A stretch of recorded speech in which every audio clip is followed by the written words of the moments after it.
भाइयों, आज रिज्क पर लोग रज़्ज़ाक को छोड़ देते हैं, रिज्क पर लोग रसूलुल्लाह की नाफरमानी कर लेते हैं। सुने, जो रिज्क तय है ना वो मिल के रहेगा, रिज्क मिल के रहेगा।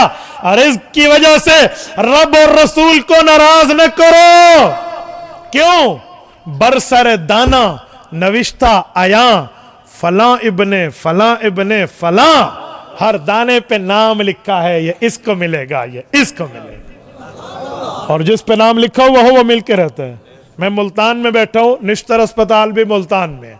सरदार अब्दुल रब निश्तर ने एक वाकया लिखा है अपने ज़माने में कि मेरे साथ एक मसला पेश आया, मैं वही पेश करने लगा हूं, क्योंकि जिस जिले में उसकी बात ज्यादा जचती है। वो कहते हैं मेरे पास एक केस आया, एक पेशेंट था, बीमार था, किसी वजह से कोई गंदम का छोटा सा दाना उसने सूंघा और एक नाक के बिल्कुल आखिरी भांसे में चढ़ गया जो निकल नहीं सकता था। सरदार अब्दुल रब निश्तर का ज़माना बहुत पुराना है, उस ज़माने में टेक्नोलॉजी पाकिस्तान में इतनी नहीं थी कि इसका इलाज यहाँ हो सके। उसने बड़े तरीके से हकीमाना, तबीबाना, मेडिकल लेवल तमाम तरीकों पर, यूनानी है, एलोपैथिक है, होम्योपैथिक है, जो इलाज किया पर कारगर न हुआ। उसने कहा आखिरी जवाब, कहा तुम बच्ची की जिंदगी चाहते हो कि कैंसर न बने तो चाइना जाना पड़ेगा, Beijing hospital of the China, वहां इसका इलाज मौजूद है, वो इसको ऑपरेट करेंगे। तो वहां उस गरीब देहाती ने कहा कि मैं तो कुछ जमीन सिर्फ अपने पास रखता हूं, मेरे पास तो इतना माल फरावानी नहीं है, मैं कहां से करूं। उन्होंने कहा भाई ये आपका मसला है, मैंने आपको बता दिया, मैं डॉक्टर हूं, मेरा काम है तशखीस कर रहा, वो मैंने समझा दी। ये घर बच्चे को वापस लेकर आया, रिश्तेदारों से दोस्तों से मशवरा किया तो सब ने कहा तेरा इकलौता बेटा है, क्या करेगा माल को, औलाद के लिए बंदा, घर के लिए बंदा रखता है। तो उसने जमीन बेची, इधर उधर से कर्जा वर्जा पकड़ा और चाइना पहुंच गया। वो कहते हैं ना मरता क्या न करता, पहुंच गया। हम इंसान बहुत मजबूर लोग हैं, पानी न मिले हम तब भी मरते हैं, और पानी मिल जाए और पानी जिस्म से न निकले हम तब भी मरते हैं। ये याद रखें, रज़्ज़ाक का मामला और होता है। इसलिए अल्लाह से बंदा आफियत मांगे।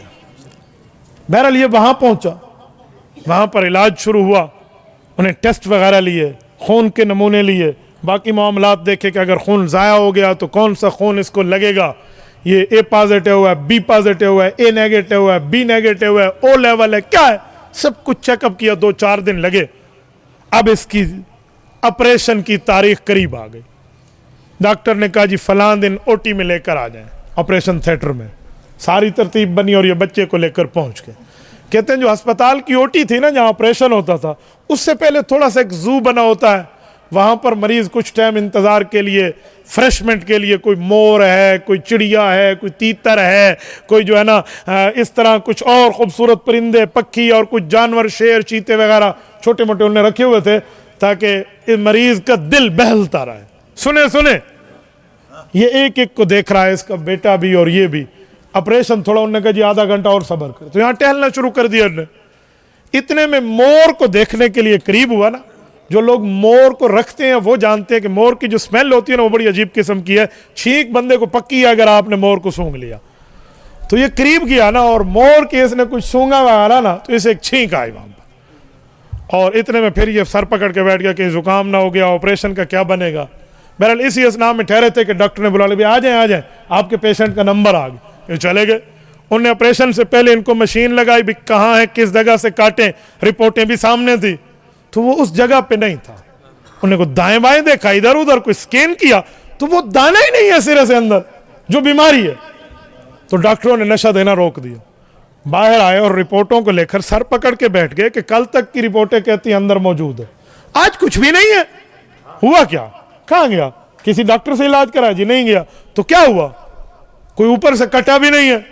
इनको समझ ना आया हुआ क्या। आखिर पता चला जो वहां छींक आई थी वो निकल गया था दाना। वो दाना निकला तो मोर के बच्चे ने खा लिया। खाली निकला नहीं, मोर के बच्चे ने खा लिया। मैं मुख्तसर करता हूं, वाकया लंबा है, मैं उन्वान पर बोल रहा हूं, तवज्जो। इस पूरे वाकये से क्या निकला कि इस दाने पर उस मोर के बच्चे का नाम लिखा हुआ था। उस तक रिज्क पहुंचना है, वो कैसे पहुंचते हैं, क्या असबाब बनाने हैं, ये खालिक की तरतीब। यकीन माने आप हैरान हो जाए। पिछले हफ्ते मैं मक्कतुल मुकरमा में था, हमारे विहाड़ी के दोस्त हैं हाजी मोहम्मद अमीन साहब, अल्लाह उनको जज़ाए खैर अता फरमाए, वो और हम सुबह नाश्ता करके चले। नाश्ता जिस होटल में हमने किया तो कुछ खाना था साथ, हमने पैक करा लिया। तो भाई रास्ते में किसी को, जैसे कोई मजदूर वगैरह कोई सादे बंदे ठहरे होते हैं तो एक खाना उसके लिए भी पैक करा भी देंगे, ये लिया और हम चल पड़े। जिस वक्त हम कुबरी बरीमान पर पहुंचे ना, ये मक्का और मदीना के दरमियान एक जगह है कुबरी बरीमान। ये बरीमान कुबरी से दो रास्ते होते हैं, एक तरीकुल हिजरत कदीम है और एक तरीकुल हिजरत जदीद है। जद्दा का रास्ता इससे अलग हो जाता है। इस जगह पे आके हमने फैसला किया कि हमें पुराने रास्ते पे जाना चाहिए ताकि रसूलुल्लाह सल्लल्लाहु अलैहि वसल्लम की वालिदा मुकर्रमा हजरत आमना रज़ी अल्लाह अन्हा की कब्र की ज़ियारत अबवा में हम करते जाएं। अल्हम्दुलिल्लाह मैं 6 बार पहले भी गया और 7वीं बार अब गया। तो जब हमने फैसला किया यहाँ से जाएंगे, हमसे रोड गलत हुआ, थोड़ा सा समझने में मिस्टेक हुई, हम राबिक की तरफ फिरे, हालांकि फिरना हमें साबर की तरफ से अगले यूटर्न से था। बहरहाल हम गलत फिर के आ गए।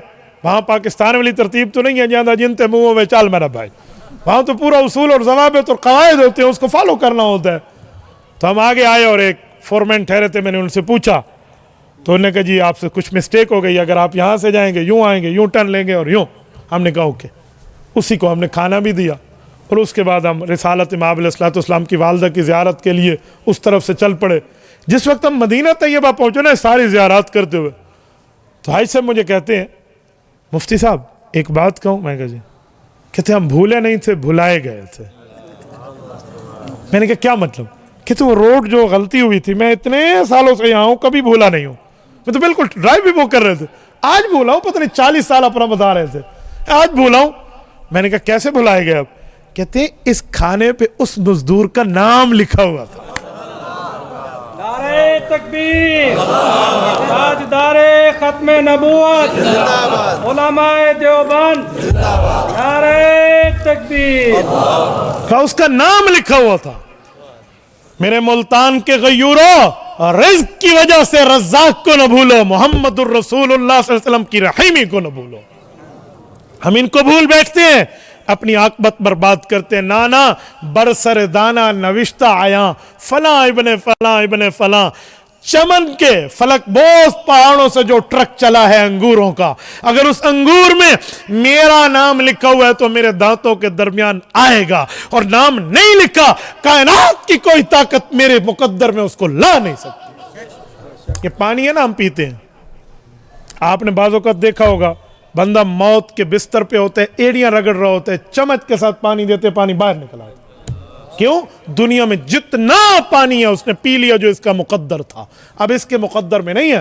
ये जो कहते हैं ना आंखें फटी रह गई, क्यों फटी रह गई? कहते हैं एक फरिश्ता उसके कान में कहते हैं कि दुनिया में जितना पानी था ना, मैंने पूरी दुनिया ढूंढ ली है, तलाश कर ली है, तेरे मुकद्दर का कोई पानी नहीं है। जितने खाने थे मैंने तेरे मुकद्दर के देखे, तेरा नाम किसी खाने पे नहीं लिखा।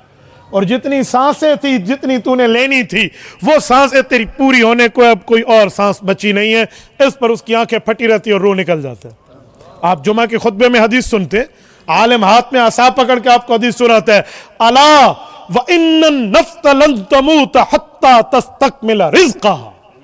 लोगों, उस वक्त तक मौत नहीं आएगी जब तक अपना अल्लाह की तरफ से दिया हुआ रिज़्क़ तुम पूरा ना कर लो।